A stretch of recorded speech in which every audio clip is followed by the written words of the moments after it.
Hello everyone, welcome to my YouTube channel. Himachal Pradesh में आगामी चुनावों में बेरोजगारी एक बहुत बड़ा मुद्दा रहने वाला है। वैसे तो इस मुद्दे के बारे में ज़्यादा बात नहीं होती है। जब इलेक्शन आते हैं तब वादे कर दिए जाते हैं कि आपको इतने लाख नौकरियां दी जाएंगी। उसके बाद वो सरकार जो भी सत्ता में जो पार्टी आती है वो आराम से अपने 5 साल निकालती है। और ऐसा ही हमें इस बार भी देखने को मिल रहा है।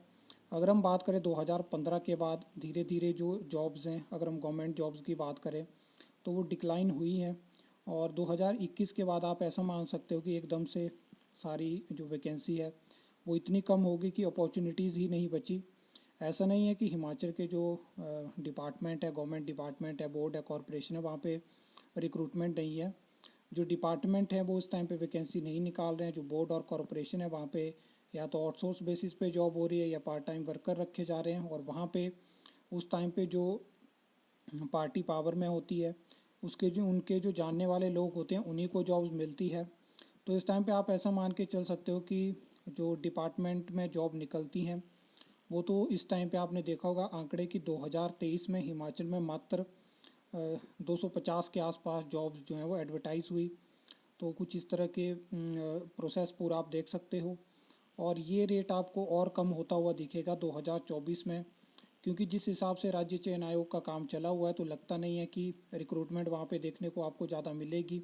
वैसे तो इस टाइम पे वो रिक्रूटिंग एजेंसी फाइनल कर रहे हैं, अगर वो चीज़ों को फास्ट ट्रैक करते हैं तो रिक्रूटमेंट हो भी सकती है। लेकिन उसके लिए क्या होता है कि एक प्रायोरिटी बेसिस पे चीज़ों को रखना पड़ता है।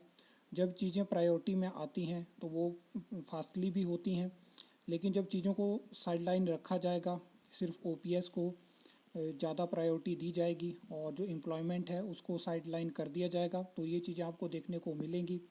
इस टाइम पे आपको पता है कि पिछले 4-5 सालों में 2019 के बाद की मैं ये बात कर रहा हूँ तो मैक्सिमम भर्तियाँ कोर्ट में पहुँची, जिसकी वजह से 2-2 3-3 साल वैकेंसी नहीं आई, किसी की जॉब उस वजह से रुक गई।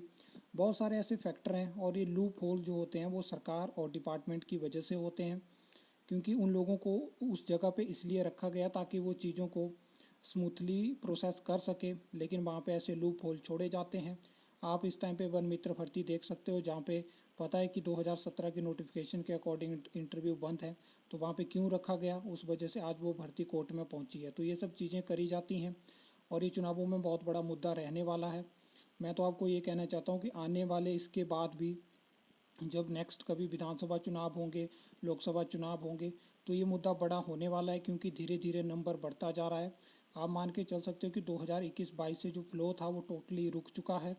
और ये इस तरह से ही चीज़ें चलती रही, जिस तरह से पीएससी शिमला में कॉम्प्लिकेटेड सिस्टम कर दिया गया, राज्य चयन आयोग में आपको क्या क्या चेंजेस देखने को मिलेंगे, तो ये चीज़ें और कॉम्प्लिकेटेड होती जाएंगी। और ऐसा नहीं है कि सरकारी विभागों में हज़ारों, लगभग 80,000 के आसपास वैकेंसी है, तो क्यों सरकार रिक्रूटमेंट नहीं कर रही है, क्या चीज़ें हैं। लगातार बजट के बहाने दिए जाते हैं, अगर बजट नहीं है तो फिर बाकी जो स्कीम्स आप लेके आ रहे हो, ये कर रहे हो, वहाँ उसके लिए पैसा कहाँ से आता है, वो सब चीज़ें हैं। आई होप आपको ये वीडियो अच्छी लगी होगी, इन्फॉर्मेटिव लगी होगी। तो वीडियो को लाइक कमेंट शेयर कर सकते हो, चैनल को सब्सक्राइब कर सकते हो फर्दर न्यू अपडेट्स के लिए।